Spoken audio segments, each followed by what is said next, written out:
Sveiki, trumpai papasakosim, kaip mes pučiamės glaistą. Tai dabar darom taip, visą laiką pasidarom tokią dulksną, užsipučiam ir ant gipso tiek ant tinkuotų sienų irgi.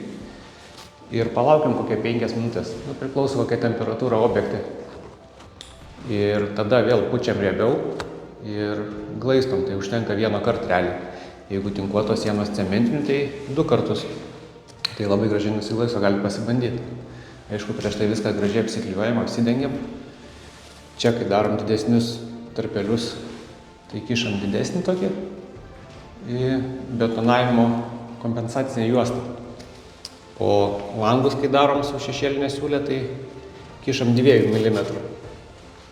Ir puikiai gaunasi.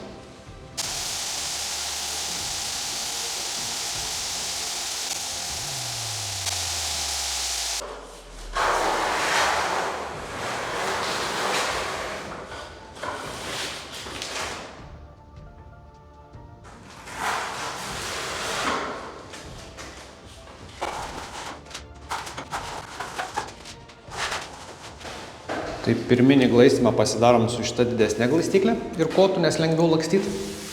Bet vis tiek prasibėgam visą perimetrą dar su mažesnė glaistyklė. Nes su ta didelė taip gražiai nesigauna pasidaryti visų kampukų. Ir jeigu yra ledai kažkokie, tai mes nerizikuojam dar antrą kartą nusipučiam, nors šiaip tai užtenka ir vieną. Tai nieko naujo turbūt nepasakėm, bet kažkam gal bus naudinga. Viso ir iki.